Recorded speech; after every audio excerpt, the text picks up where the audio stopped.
Hey you guys, welcome back to my channel. Today I'm going to be talking about Fittonia care. The Fittonia is actually, I keep calling it Fittonia.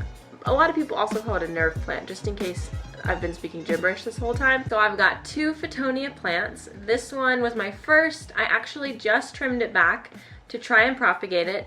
And I started to soil propagate and I just cut off pieces and stuck it back in the soil. And then this happened. Not a good situation by any means. So I'm not sure what happened there. I am not super experienced with soil propagation, so I might have just lost like 4 big pieces of my Fittonia, but live and learn, you know?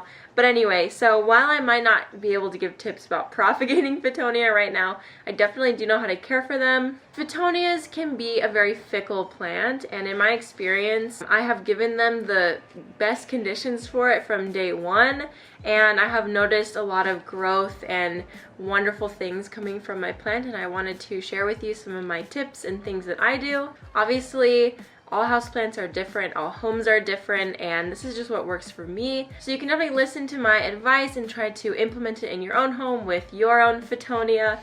But if it doesn't work for you, definitely keep trying other things. So Fittonia have really thin, delicate leaves, and usually when plants have leaves like that, it means that they are a little bit more sensitive to conditions such as the cold, underwatering, and overwatering, things like that. So I'm going to tell you what I've done for my Fittonia basically for the last year to get it to this point. I have always had this plant in an east-facing window.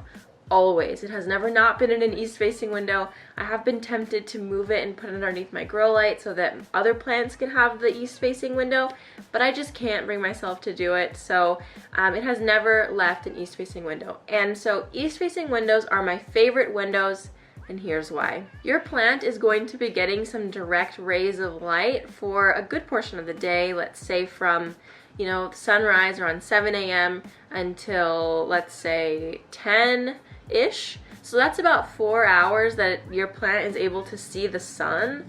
And the best part about that is it's not hot sun. In your west-facing windows, the plant is seeing the sun at the end of the day when it's had all this time to get hot. And so if you were to put delicate plants in a west-facing window, they might not be able to be right up against the glass. They might need to come away just a little bit. And so if I was to put this Fittonia in a west-facing window, I would probably pull it back just a little bit so that it's not getting those really hot sun rays, because I know that the leaves are a little bit more delicate. Now, if you have your Fittonia in a west-facing window and it's doing awesome, good for you. Maybe I'll try it, but for now, I think I'm going to stick with keeping it in an east window. So Fittonias need that indirect bright light, whatever that means. So I would say that your Fittonia needs to be able to see the light for a couple hours a day, but not necessarily the really, really hot light because those leaves are so sensitive, like I said. Watering. Okay, let's bring in the baby. Watering your Fittonia. So this Fittonia needs a water. If you have one, you've probably seen it in this state. If you don't have one, you're like, why are you jiggling around this plant? But this Fittonia needs water, and I know this because it's like really floppy. It hasn't gotten to that point where it's done the full Fittonia flop, but I think by tomorrow it definitely will be in that full flop if I don't water it. Oh my gosh, allergies. My eyes are so itchy. Whew. This one I watered just a few days ago, and as you can see, it has like a stiffness to it. And this one I haven't watered since I bought it like a week ago or 2 weeks ago maybe, and it's definitely in that stage where it needs water.